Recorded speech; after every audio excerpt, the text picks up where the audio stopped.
बिस्मिल्लाहिर्रहमानिर्रहीम। अस्सलाम वालेकुम नाज़रीन, आप देख रहे हैं 92@8 विद सादिया अफसाल। वज़ीर आज़म इमरान खान के खिलाफ तहरीक अदम एतमाद कामयाब होगी या नहीं, आजकल सब के सब सिर्फ और सिर्फ एक सवाल करते दिखाई देते हैं। मामला ऑब्वियसली नंबर्स का है, जिसके 172 नंबर पूरे होंगे उसका पलड़ा भारी रहेगा। अपोजिशन का क्लेम यह है कि उनके पास 172 से कई ज्यादा नंबर हैं और यही बातें आपको पाकिस्तान तहरीक इंसाफ करती भी दिखाई देती है। लेकिन अपोजिशन बदले में सवाल सिर्फ इतना करती है कि फिर आप इजलास बुलाने से भाग क्यों रहे थे।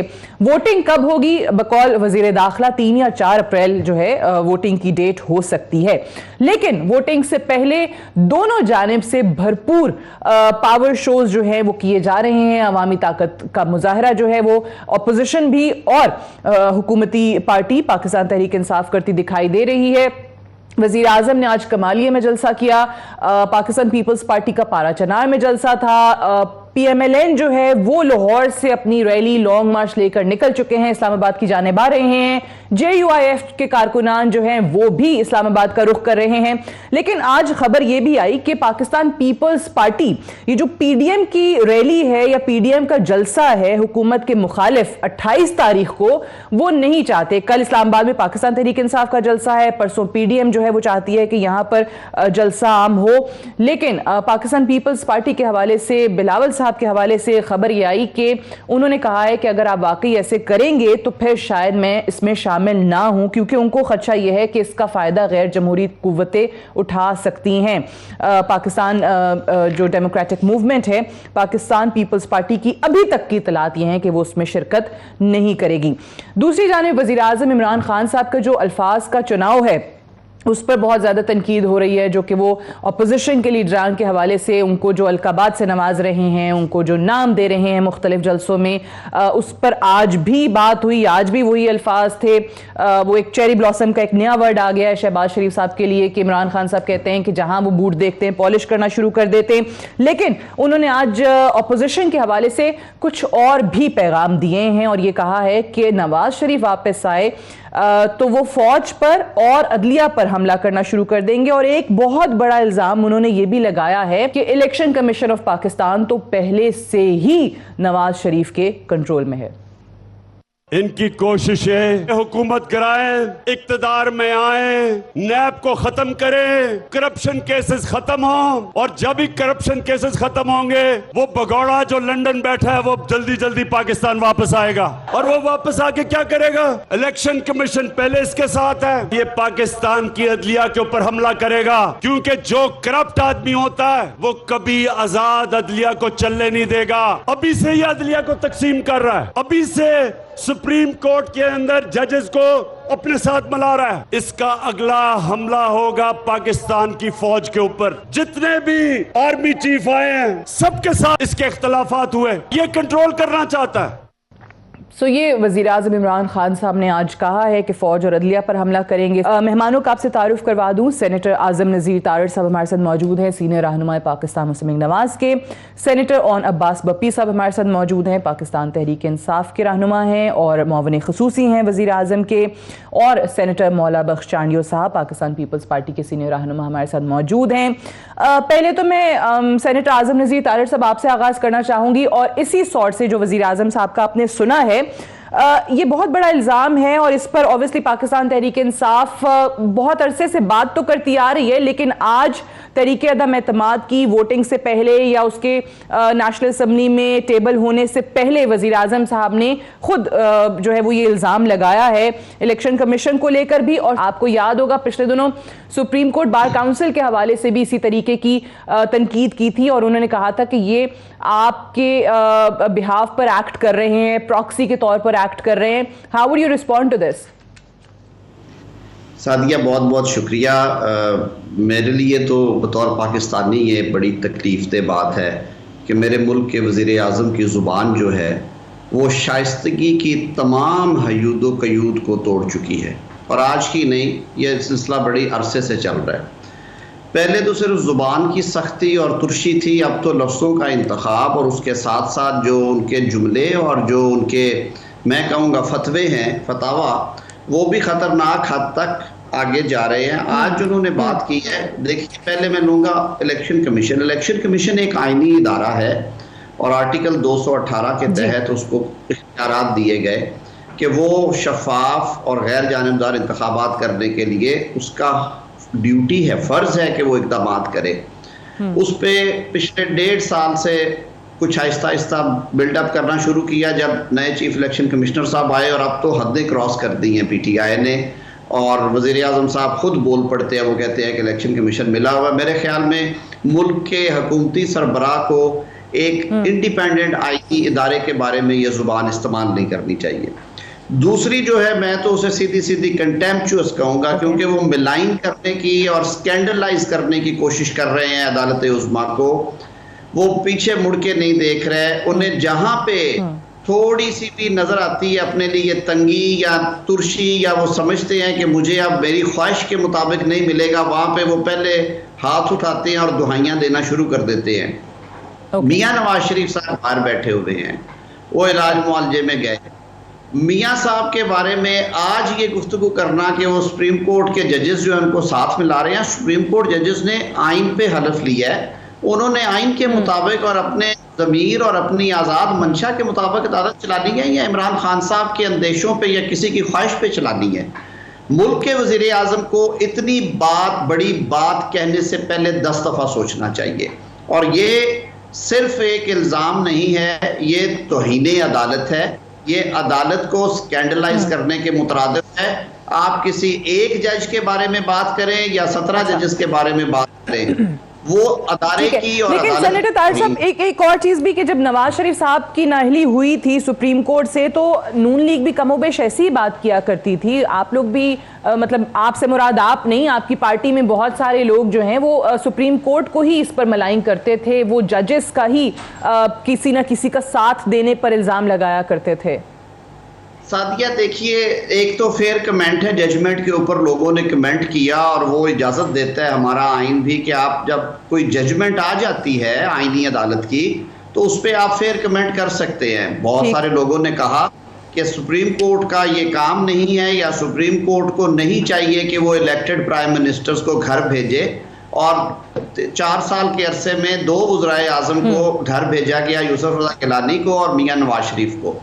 अब ये बात दुनिया के किसी मुल्क में भी हो तो ये बात इस पर राय में की जाती है, और हर बंदे की एक अपनी राय। कुछ लोगों ने कहा जी बिल्कुल इख्तियार है, और ठीक किया उन्होंने।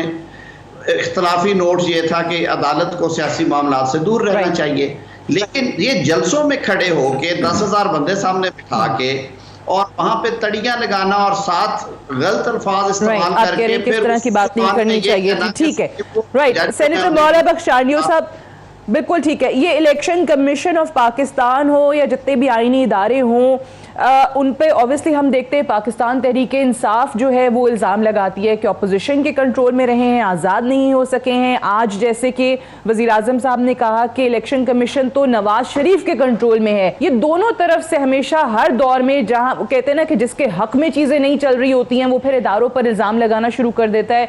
ये क्यों हो रहा है अनफॉर्चुनेटली इस तरीके से? ये आप दुरुस्त कह रही है, जिसके हक में फैसले नहीं आते वो ऐसा अपना गुस्से का इजहार करते हैं, लेकिन सादिया भी ईमानदारी की बात है, उस गुस्से निकालने में और इस जाहो जलाल वाले वजीर आज़म की गुफ्तगू में जमीन आसमान का फर्क है। ये तौहीन है, ये बेइज्जती करना है इदारों की और उन शख्सियात की। लेकिन मैं आपको एक बात कहना चाहता हूँ, जिस दिन से ये आए हैं मैंने तो ऐसा बदनसीब हुकूमत और उस वजीर आज़म नहीं देखा। सारी कौम उनके पीछे थी, सारे अपोजिशन ने ऐलान किया हम साथ चलना चाहते हैं। इन्होंने क्यों इंतशार का रास्ता अख्तियार किया, क्यों अफरा तफरी पैदा करना चाहिए? मैं बड़ा हर प्रोग्राम में कहता रहा हूँ, लेकिन मेरा ईमान पक्का हो गया है कि इन्होंने करना कुछ नहीं था। इन्होंने इंतशार पैदा करके तवज्जो हटानी थी। पहले दिन से जो भी इनका टीवी पे आया और बजाते खुद जाहो जलाल बादशाह सलामत वजीर आजम खुद भी उनका लबो लहजा देखो, उनके नुमाइंदों का देखो, उनके वजीरों का देखे। आज तो इन्होंने खुद बोला है, लेकिन कुछ दिन पहले एक वफाकी वजीर जो कांपते हैं इलेक्शन कमीशन में जाकर, वो बोल रहे थे इलेक्शन कमीशन पे जो गालियां दे रहे थे, जो जबान उनकी इस्तेमाल होती थी। आप देखिए ये कर मैंने ईमानदारी की बात है, आज मैंने कहा कोई गुस्सा वुस्सा नहीं करना, इनकी गुफ्तगू आप ही समझ रही हैं, आप ही दुनिया देख के बैठी है, मीडिया की शख्सियत है, ये शिकस्त खोरदा इंसान की गुफ्तगू है। ये पहले से माहौल बना रहे हैं जी, बैनुल-अक़वामी साजिश थी मेरे खिलाफ। जी आपने किया क्या है ऐसा काम जो बैनुल-अक़वामी कुव्वतें आपके खिलाफ है? क्या हो गया? को आपने कोई दूसरा आइटम बम बना लिया?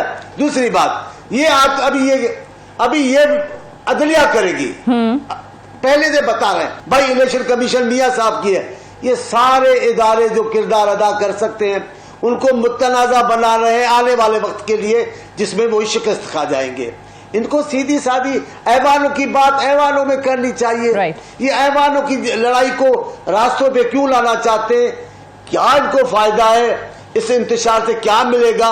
मुझे समझ में नहीं आता। लेकिन एक छोटे से सियासी कारकुन में समझता हूं, एक तो इन्होंने अपनी बका का सामान समझ रखा है अफरा तफरी को, दूसरे ये जवाब ढूंढ रहे हैं कि जब शिकस्त खाएंगे तो जवाब के लिए क्या करेंगे। बातें इस पे भी आते हैं। मैंने आपसे ये भी पूछना है कि पीडीएम का जो जलसा है आप लोग उसके मुखालिफ क्यों हैं, इसका जवाब मैं आपसे बाद में लूंगी। लेकिन पहले सेनेटर ऑन अब्बास साहब, ये जो आज अभी चांडियो साहब ने बात की, वजीर आजम साहब ने दोहराई भी है, और ये नैरेटिव इस्लामाबाद के अंदर पाकिस्तान तहरीके इंसाफ की तरफ से बिल्ड करने की कोशिश भी की जा रही है कि अगर कल को हुकूमत चली जाती है, वजीर आजम नहीं रहते हैं, तो हम जाके अपने ऑडियंस को ये कह सकेंगे कि देखो वजीर आजम साहब जो हैं वो तो रशिया का दौरा करके आए हैं, वो तो नए ब्लॉक बनाने के हामी थे, लेकिन ये देखो अमेरिका से पेड जो अपोजिशन के लोग हैं ये वजीर आजम के खिलाफ इस तरीके से ये बाहर निकल आए। और आज उन्होंने जैसे एब्सोल्युटली नॉट पे भी वजीर आजम ने शहबाज शरीफ साहब को तनकीद का निशाना बनाया, यूरोपियन यूनियन के लेटर के हवाले से भी बात की।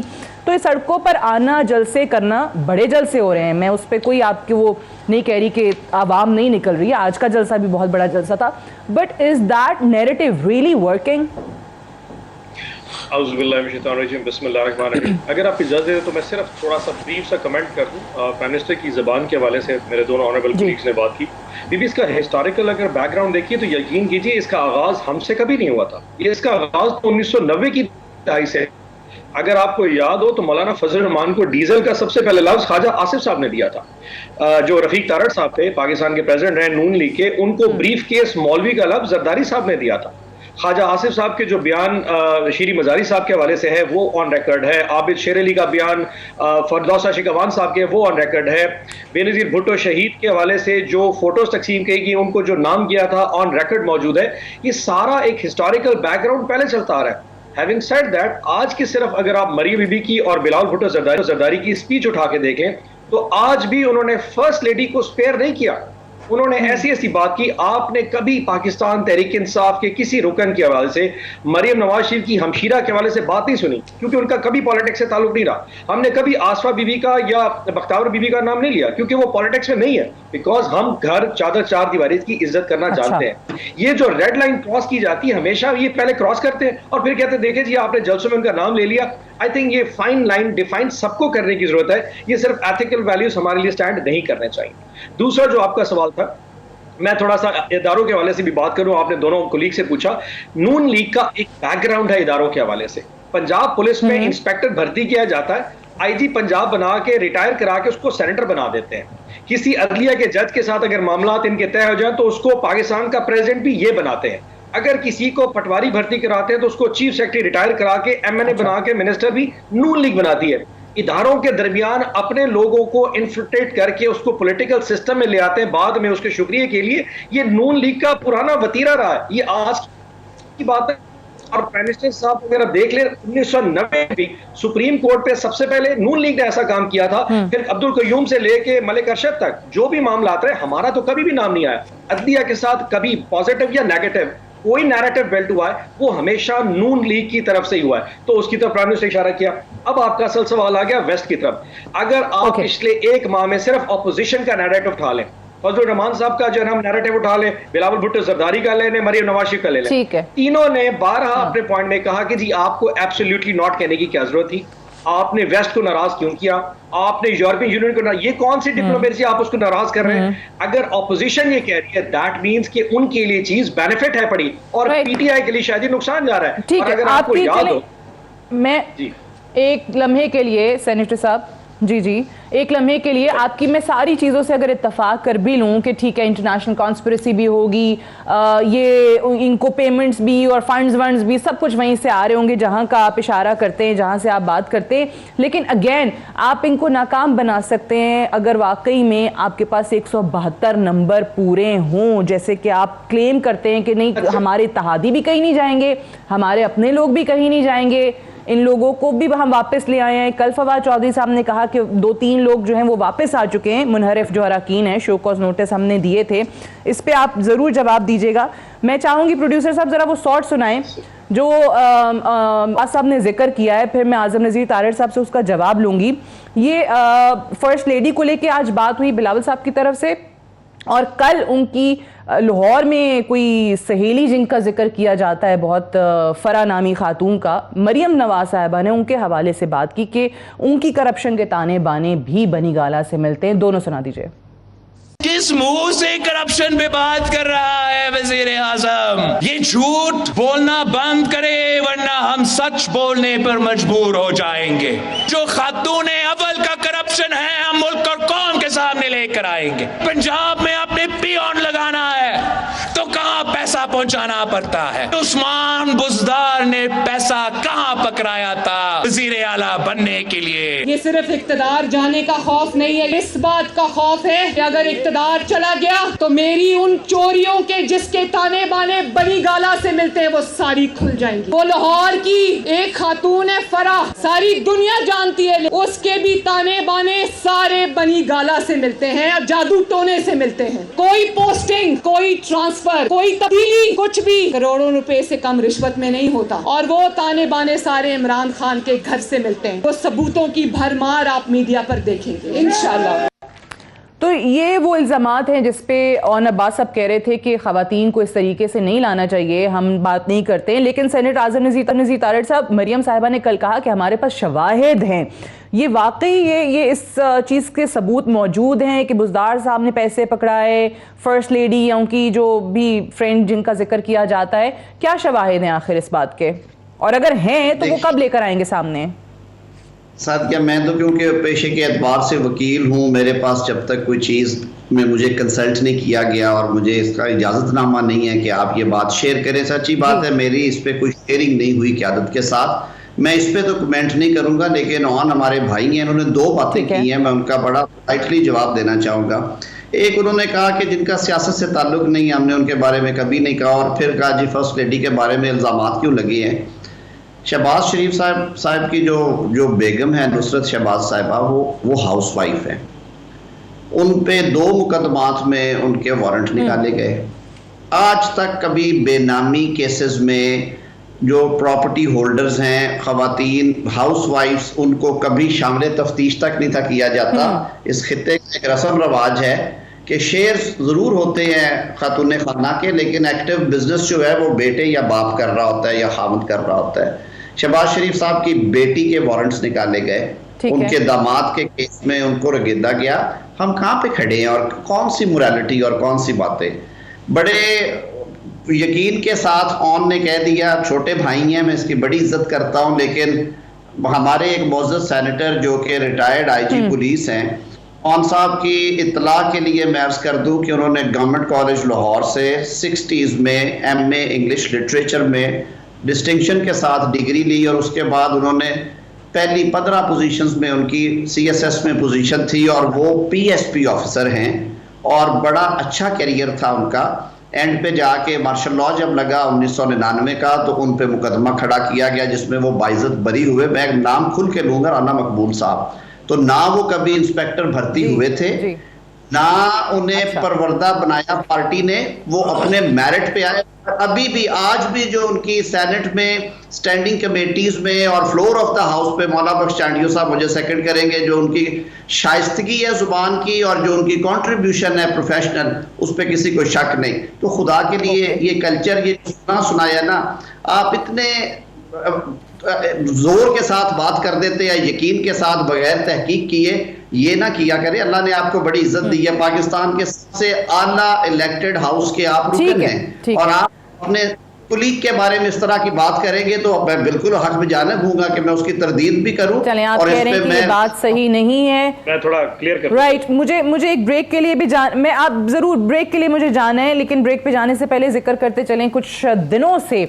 इस्लामाबाद में अफवाहें गर्दिश कर रही हैं कि वज़ीर आज़म के खिलाफ अगर ये तहरीक अदम एतमाद की तहरीक कामयाब हो जाती है तो अब असम्बली को तहलील कर दिया जाएगा, क्योंकि अगर इत्तेहादी साथ नहीं देंगे तो थोड़ा बहुत शायद वो कहते हैं कि जी मज़ा उनको वहाँ पे भी चखाना चाहिए पंजाब असम्बली तहलील करने की सूरत में। कहीं PTI के कुछ लोग इसकी तरदीद भी कर रहे हैं, सोशल मीडिया पर ये खबरें हैं। अब इस्लामाबाद में ऑब्वियसली सियासी खबरें जो हैं वो इस तरह की बहुत ज़्यादा सामने आती रहती हैं, लेकिन कल PTI का जलसा है, कल वज़ीर आज़म कहते हैं कि ट्रम्प कार्ड है, बताएंगे, दिखाएंगे कि वो क्या है। एक ब्रेक ले लें, ब्रेक से वापस आएंगे, डिस्कशन को हम यहीं से कंटिन्यू रखेंगे। Stay tuned.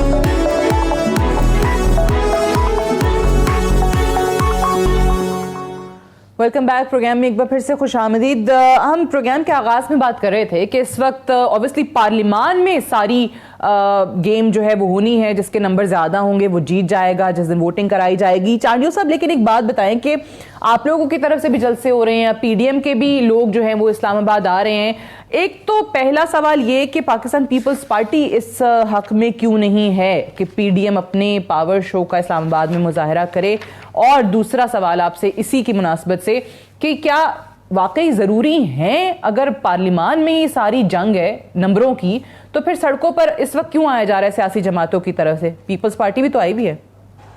मेरा ख्याल है पीपल्स पार्टी के हवाले से जो आपने सवाल पूछा है उसका आपने अभी जो बात की है उसमें आपने खुद जवाब दे दिया है कि पार्लियामेंट की जंग रास्तों पे लाने की जरूरत क्या है। ठीक है, तो ये कौन लाया है, ये किसने आगाज किया है? हमने तो नहीं कहा कि हम जलसे करेंगे, लोग ले जाएंगे। हमने कहा मेंबर पूरे करेंगे हम। बाकी बिलावल साहब का प्रोग्राम पहले से था। ये किसने कहा 10 लाख आएंगे, किस माई के लाल को ताकत है मेंबर को के लोगों में से, ये किसने माहौल पैदा किया है? वो क्यों पैदा करना चाह रहे हैं? चलें, अब आप कहते हैं खवातीन की बात करते हैं, जातियात पर हमले करते हैं, ये किसने किया है? आसिफ साहब की हमशीरा हैं, हमारे लिए बड़ी मोहतरम है, पीपल्स पार्टी की अहम रुकन है और एक सूबे एक खवातीन विंग की चेयरमैन है। आपको हया है, शर्म है, लेकिन आपका कसूर नहीं है खान साहब का। खान साहब की कोई रिवायत ही नहीं है, न पंजाब की रिवायतों के अमीन है, न वो पख्तूनख्वा की रिवायतों के अमीन है। उनको कुछ पता ही नहीं है। कहां भागे जा रहे थे कि यही केस थे। आप दिन के दिन में आते, बात करते उनकी हमशीरा से, रात को उनकी हमशीरा को जबरदस्ती घर से तब्दील उठाकर जेल में डाल दिया। ये शराफत है तुम्हारी? इस रास्ते पे चलकर हमसे तकाजा करोगे शराफत की? बिलावल साहब की हम छोटी बहन है, बेनजीर साहबा पाकिस्तान की मोहसिन उनकी बेटी है, जुल्फकार अली भुट्टो पाकिस्तान के मोहसिन उनकी नवासी है।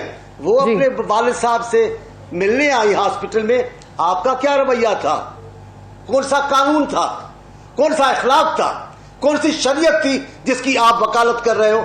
आपने उनको ऐसा करने की आसानी अब नहीं थी। आप सारा सादिया बीबी रास्ता वजीर आज़म खुद निकाल रहे हैं, अफरा तफरी के पैदा करने के खुद जिम्मेदार हैं, हम नहीं। और ये जो और बहुत अच्छे हैं, उनको पार्टी लाइन पे चलना चाहिए। मैं 1-2 मिनट, अभी उन्होंने बहुत हमारे पे बातें कर दिया। मैं ये कहता हूं, आप अपना कारनामा क्यों नहीं बताते? ये सदियों के इल्जामात क्यों लगा? उसने गाली दी थी तो आप भी देंगे, उसने कफन फाड़ा था तो आप भी फाड़ेंगे। यार खुदा का खौफ करो, आप हुक्मरान हो, आप बोलो उन्होंने क्यों किया था, हमने ऐसे कर दिया है। चले, आपका मौक़िफ़ यही है कि अगर हुकूमत जो है सादे भी वैसे बहुत ज्यादा अभी भी तगड़ा नहीं होगा तो जलसों की उनको जरूरत नहीं पड़ती पावर शो की। जी भले भाई, हमारी छोटी गुजारिश है, आप तगड़े हैं तो ऐवान में मेंबर पूरे करें। ये लाखों लोग जमा करने की दावा क्यों कर रहे हैं? ठीक है, ये जो लड़ाई होगी, जो अफरा तफरी होगी, आपको क्या फायदा होगा? आप हार चुके हैं। आपकी हुकूमत पे इन्ना लिल्लाहि व इन्ना इलैहि राजिऊन पढ़ दिया गया है, तब तो आप हर किसी से लड़ रहे हो। गुस्से में आ जाते हो। आप वजीर आज़म हैं, आप हुक्मरान हैं, अभी आपके कौमी क्या नाम है इनका, वफाकी वज़रा, जिस मेरे बस में हो ऐवान में जाकर धमाका करूं, ये पागल लोग हैं या अक्लमंद लोग हैं? ऐसा हाँ, वैसे ये मैं जवाब ले लूं, ये आपने अच्छा याद कराया कि ये वुज़रा को ऑन अब्बास साहब, ये अल्लाह माफ करे, ये खुदकुश हमले करने का शौक एकदम कहां से आ गया है? वो शहरियार आफरीदी गुलाम सरवर हो। हाँ, क्या हम धमाका गुलाम सरवर तो ठीक नहीं है ऑन अब्बास साहब। और दूसरे ये बात तो सही है, सड़कों पे चले, वो कहते 10 लाख लोग भी ले आए जी। उस दिन होनी है जिस दिन ऐवान में 172 बंदे होंगे। पहले तो मैं सेनेटर तारड़ साहब का जवाब दे दूं, मेरे सीनियर हैं, and all due respect to him, no disrespect to him at all. उन्होंने हवाला दिया उनका राणा मकबूल साहब का, वो भी हमारे सेनेटर है, हमारे कुलीग हैं। he just left the show because he had to go somewhere. But I have to answer it. उन्होंने उनका नाम लिया, बट देखिए इस तरह की 10,000 एग्जाम्पल है। रफीक तारड़ साहब जो अल्लाह उनको जन्नत जगह दे, मतलब वो भी लाहौर हाई कोर्ट के चीफ जस्टिस थे, उसके बाद सुप्रीम कोर्ट भी रहे, फिर अचानक से वो सदर भी बन गए। अभी राणा शमीम का जो केस है, जिसने वो एफिडेविट साइन किया था लंदन में नवाज शरीफ के दफ्तर में बैठ के, वो कौन था? एक रिटायर्ड जज था गिलगित बल्तिस्तान का। आपने एफिडेविट लिखवाया और साकिब निसार के खिलाफ आपने खड़ा कर दिया। So they have a historical pattern. जहां तक उन्होंने नुसरत शहबाज साहिबा की बात की कि जी उनको लेके गए, देखिए जब आप अपने घर वालों के नाम पे अकाउंट खुलवा के उसमें 1.8 अरब रुपया ट्रांसफर करेंगे तो केस तो इंडाइट होना ही होना है। अब ये छोड़ दिया जाए क्योंकि पंजाब की वजादारी है हमारी यहाँ पे, क्योंकि खवातीन 4 जवारी, जब आप उनके अकाउंट में पैसे क्रेडिट कर रहे होते हैं, जब उसके खिलाफ मनी लॉन्ड्रिंग का केस होगा तो लामाल कार्रवाई होगी। मतलब I feel sorry for them कि ठीक है किसी की खातून के साथ ऐसा नहीं होना चाहिए, बट आपको भी तो अपनी वो रेड लाइंस ड्रॉ करनी है कि आपने किस केस में किसको कहां इन्वॉल्व कर रहा है। अपनी फैमिली मेंबर्स को अगर आपने टीटीज के लिए यूज करना है तो फिर आपको इसके लिए भी तैयार रहना चाहिए। जहां तक मौला बख्श चांडी साहब ने कहा, मेरे बुजुर्ग है, हम वहीं सेनेट में इकट्ठे बैठते हैं, लेकिन जितने जज्बात का इजहार उन्होंने किया है, क्या इतने जज्बात का बीबी शहीद के हवाले से उन्होंने नून लीग पे भी एतराज किया है? बीबी शहीद के हवाले से जो गुफ्तगू नून लीग करती रहेगी, काश उसमें से 1 लाख मौला के दिल में से निकला होता। हमने तो कभी बीबी शहीद के नाम से शहीद भी नहीं कहा, क्योंकि मेरा प्राइम मिनिस्टर उनके दिल से इज्जत करता है, मेरे प्राइम मिनिस्टर उनके वालिद की भी इज्जत करते हैं। कि पाकिस्तान में पॉलिटिकल किसी ने कोई लैंडमार्क छोड़ा है तो वो जुल्फकार अली भुट्टो था। हम तो अभी आज इनकी इज्जत करते हैं, लेकिन अपने रवैये को भी देखिए कि आपने अब क्या रवैया सेट, क्योंकि जस्ट बिकॉज कि आप सारे के सारे इकट्ठे हो गए और आपको एक इमरान खान हक व बातिल की लड़ाई में एक शख्स नजर आ गया तो आप समझते हैं कि कोई बातिल नहीं है। अच्छा, लेकिन एक सवाल, क्योंकि तमाम ऑपोजिशन की पार्टीज ना ऑन अब्बास साहब ये सवाल करती दिखाई दे रही हैं कि अगर वजीर आजम साहब वाकई इतने कॉन्फिडेंट हैं, वाकई आप लोग मानते हैं, यकीन है आपको कि आपके नंबर्स जो हैं वो पूरे हैं, बल्कि ज्यादा ही हैं, 178 लास्ट टाइम मिल गए थे जब एतमाद का वोट लिया था, तो फिर वो ये सवाल करते हैं कि फिर ये फ्रस्ट्रेशन क्यों दिखा रहे हैं, ऐसे अल्फाज क्यों बोल रहे हैं, ये 10 लाख लोगों के जलसे की इनको क्यों जरूरत पड़ गई, ये इल्जामात पर क्यों आ गए, ये तमाम चीजें वो कहते हैं जरूरी ना होती हैं अगर 172 होते। और मैं बाय द वे आप इससे पहले कि जवाब दें, मैं ये भी बता दूं कि काफली की जो मुलाकात हुई थी उसमें कोई जवाब नहीं मिला। उन्होंने कहा जी शहजाद साहब से मशवरा करके बताएंगे। MQM की मुलाकात अभी वजीर आजम से होनी थी 9 बजे, लेकिन वो मुलाकात भी मौखर हो गई है। तो फिर आप लोग मुनहरिफ अरकान से इस तरीके से या इत्तेहादियों से बार बार मदद ना मांग रहे होते अगर नंबर पूरे होते तो? फिर वही बात कि चांडी साहब मेरे सीनियर है, वो कह रहे हैं फिर मरे क्यों जा रहे हैं, लेकिन मैं इसको समझता हूँ वो पार्लिमानी लफ्ज है, बुजुर्ग हैं, वो कह सकते हैं। एनीवे मैं इसको पास करता हूँ। पॉइंट रिमेन्स, बात सुनी भी। एक तो जो सियासी थिएटर है और सर्कस चल रहा है उसके खत्म होने का टाइम हुआ चाहता है। कल शाम को 5 बजे के बाद आपको आपके तमाम सवालों का जवाब मिल जाएगा कि हम हुकूमत हमारी जारी है या नहीं जारी, नंबर्स हमारे पास पूरे हैं या नहीं है, इत्तेहादी हमारे साथ खड़े या नहीं खड़ा। कल शाम को you will get to know it. ठीक, ये जो जलसे होते हैं ये किसी भी पॉलिटिकल पार्टी का एक असासा होते हैं। पॉलिटिकल पार्टी जब जलसे करती हैं और मासेस में बसें और ट्रकें भर के कॉन्सेप्ट नहीं होता।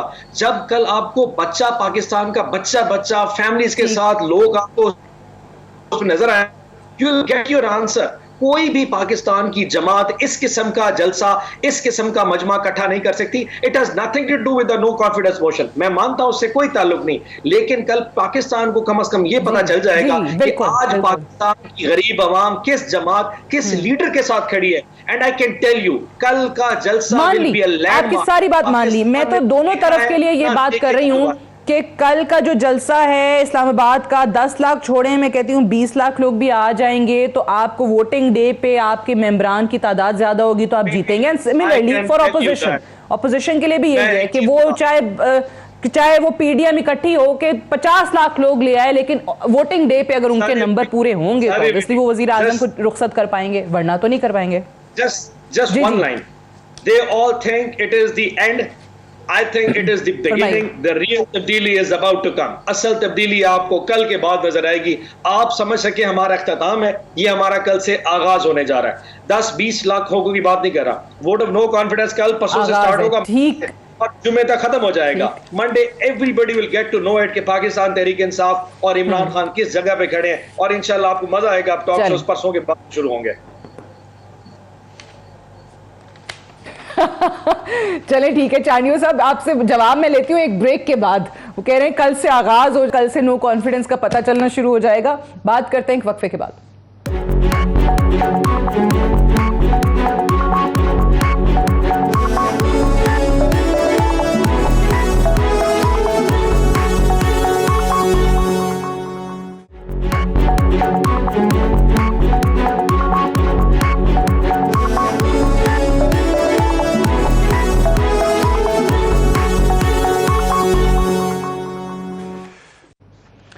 वेलकम बैक प्रोग्राम में एक बार फिर से खुशामदीद। सेनेटर ऑन अब्बास साहब ब्रेक पे जाने से पहले कह रहे थे कि कल से एक तरीके से अदम एतमाद का आगाज़ शुरू हो जाएगा और वोटिंग तो ऑब्वियसली होनी ही होनी है। पीर को रेजोल्यूशन सबसे पहले टेबल की जाएगी नेशनल असम्बली में वज़ीर आज़म के खिलाफ तहरीक अदम एतमाद की। चांडियो साहब, आपको क्या समझ में आ रही है? ऑन अब्बास साहब भी ये बात कर रहे हैं और वज़ीर आज़म साहब ने भी कहा है कि पता चलेगा कि क्या ट्रम्प कार्ड है उनके पास, कौन सा बड़ा सरप्राइज वो दे सकते हैं। ये ना हो कि आप वाकई उनको अंडर एस्टिमेट कर रहे हो जैसे पीटीआई कह रही है।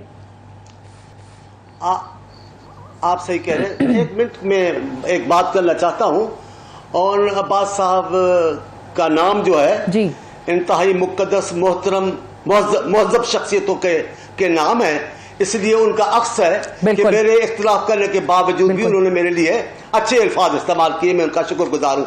लेकिन और साहब अपने वजीर आज़म को तो ये अखलाक सिखाएं।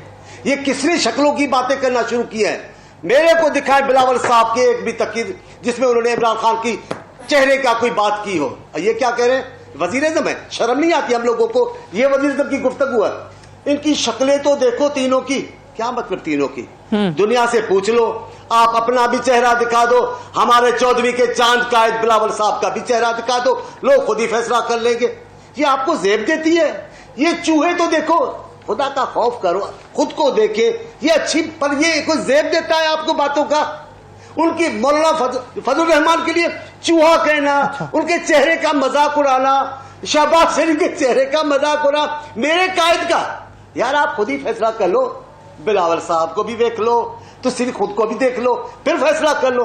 ये सियासत में कौमी रहनुमा ऐसी गुफ्तगू नहीं करते कि अब आप कह रहे हैं भाई खानदान पे नहीं बोलो। भाई देखिए, अभी अभी आपने फरमाया कि खानदान के अफराद मुलविस हो जाएंगे, तो अगर हुक्मरानी के हवाले से, पंजाब की हुक्मरानी के हवाले से सवाल उठेंगे और तस्करा होगा किसी मोहतरम शख्सियत का, तो बात तो बनेगी। हम इल्जाम नहीं लगा रहे, हम लोगों में नहीं बता रहे, लेकिन जिक्र तो निकलेगा ना। आप बताएं, ये ऐसा होता है सिलाइयों की मशीनों में से करोड़ों अरबों रुपए बनते हैं। जब ऐसी बात बनेगी तो बात तो निकलेगी, और बात निकले तो बहुत दूर तक चली जाएगी। सीधी बात है, आप अकल की बात करके पार्लियामेंट की लड़ाई पार्लियामेंट में करें। ये रास्तों पे लड़ाई वजीर आज़म नहीं करवाते, ये कौमी रहनुमा नहीं आते। काले अभी आपको, लेकिन वो जो कह रहे हैं ना कि कल अवाम फैसला कर देगी, कल ही तहरीके अदम एतमाद शुरू हो जाएगी। जो भी करना चाहते हैं भुगतेगा कौन? जो ये लाखों लोग आ भी जाएं और अगर इनके कहने पे अफरा तफरी कर भी ले, भुगतेगा कौन? पाकिस्तान के अवाम, पाकिस्तान का निजाम, पाकिस्तान के हुक्मरान। हमने क्या करना है? हम सब्र कर लेंगे। हम कहेंगे हमारी बदनसीबी, इतने साल भी वो बदनसीबी के साथ हुकूमत चलती रही, अभी अफरा तफरी करके गए। आपको लड़ाई, मेरी एक मशवरा है, मेरा एक मशवरा बीवी, मैं कहता हूं पार्लियामेंट की लड़ाई पार्लियामेंट में करें। इस अफरा तफरी से आपने बड़ा अच्छा सवाल पूछा है अभी, खुदा करे इनको समझ में आए तो और ये बात आप पीडीएम को भी कह रहे हैं कि भाई इस्लामाबाद में ये मत करें, इससे कोई फायदा नहीं होगा। पीटीआई को भी ये कह रहे हैं। सुनिए तो सही, आपने कितनी अच्छी बात की है। अल्लाह करे इनको समझ में, जिनके इनके दिलों पे मोहरे हैं इनको समझ नहीं आती। आपने क्या बात की है कि भाई आप 10 से 20 लाख ले भी आओ तो क्या ये पार्लियामेंट में जाकर आपको वोट देंगे? ये बात इनको क्यों समझ में नहीं आती? ये क्यों दिखाकर अफरा तफरी करते हैं? कहाँ तुर्की, ठीक है, बिल्कुल वोट तो उधर ही तुर्की के हुक्मरान, तो वोटिंग होगी उसी दिन जिसके नंबर ज्यादा होंगे वही जीतेगा, उस पे तो किसी को कोई शक नहीं है।